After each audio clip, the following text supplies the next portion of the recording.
തനത് വരുമാനം കണ്ടെത്താൻ ടൂറിസത്തിൽ കൂടുതൽ ശ്രദ്ധ കേന്ദ്രീകരിച്ച സംസ്ഥാന ബജറ്റ് 2023-ൽ 43,647 കോടി രൂപയാണ് ടൂറിസം മേഖലയിലെ വരുമാനം. വ്യവസായ മേഖലയിൽ ആകെ 1,831 കോടി രൂപയും ബാക്കിയിരുത്തി. കൊല്ലത്തും കണ്ണൂർ വിമാനത്താവളത്തിന് സമീപവും IT പാർക്കുകൾ സ്ഥാപിക്കും. വയോജന ആവശ്യങ്ങൾ ഉറപ്പുവരുത്തുന്നതിനൊപ്പം പുതുസംരംഭങ്ങൾക്ക് പ്രോത്സാഹനം നൽകുന്ന ന്യൂ ഇന്നിംഗ്സ് പദ്ധതിക്കും തുടക്കം കുറിക്കുമെന്ന് ധനമന്ത്രി വ്യക്തമാക്കി. കോവിഡ് മഹാമാരി പ്രധാനമായും ബാധിച്ച മേഖലയായിരുന്നു ടൂറിസം മേഖല.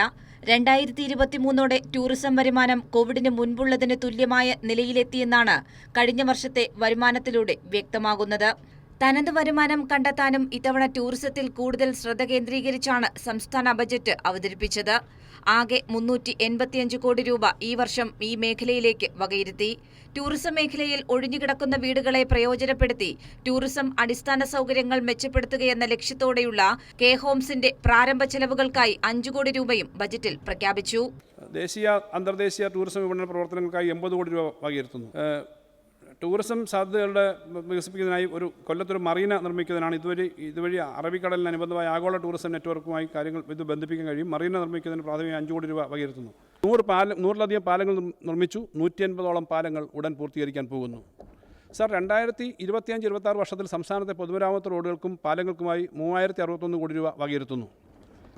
കിഫ്ബിയും റീബിൽഡ് കേരളയും വഴി നടക്കുന്ന നിർമ്മാണ പ്രവർത്തനങ്ങൾക്ക് പുറമെയാണിത്. സർ, കേരളത്തെ വികസന കുതിപ്പിലേക്ക് ഉയർത്തുന്ന വ്യവസായ മേഖലയ്ക്ക് ആകെ 1,831 കോടി രൂപയാണ് ധനമന്ത്രി പ്രഖ്യാപിച്ചത്.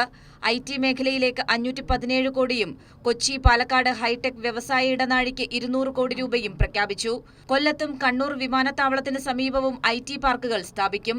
കിഫ്ബിയും കിൻഫ്രയും കൊല്ലം കോർപ്പറേഷനും തമ്മിൽ ഏർപ്പെടുന്ന കരാറിന്റെ അടിസ്ഥാനത്തിലായിരിക്കും പദ്ധതിക്ക് രൂപം നൽകുക. ബജറ്റിൽ IT പാർക്കുകളുമായി ബന്ധപ്പെട്ട 2 പൈലറ്റ് പദ്ധതികൾ പ്രഖ്യാപിക്കുന്നതിന് എനിക്ക് വളരെ സന്തോഷമുണ്ട്.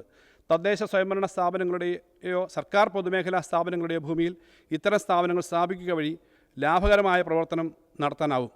കിഫ്ബി വിഭാവനം ചെയ്യുന്ന റവന്യൂ ജനറേറ്റിംഗ് പദ്ധതികളുടെ ഭാഗമായിട്ടാണ് ഇവ പ്രഖ്യാപിക്കുന്നത്. 2025-26 ആദ്യഘട്ട പാർക്ക് പൂർത്തീകരിക്കാനാണ് ലക്ഷ്യമിടുന്നത്.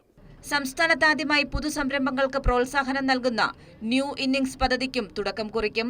വയോജന സൗഹൃദ കേരളം പദ്ധതിയിലൂടെ സമഗ്ര പരിപാടിക്കാണ് രൂപം നൽകുന്നത്. സൗജന്യ സേവനങ്ങൾ നൽകുന്നതിനൊപ്പം പദ്ധതി നടത്തിപ്പിനായി 50 കോടിയാണ് മാറ്റിവെക്കുകയെന്നും ധനമന്ത്രി വ്യക്തമാക്കി. കൈരളി ന്യൂസ്, തിരുവനന്തപുരം.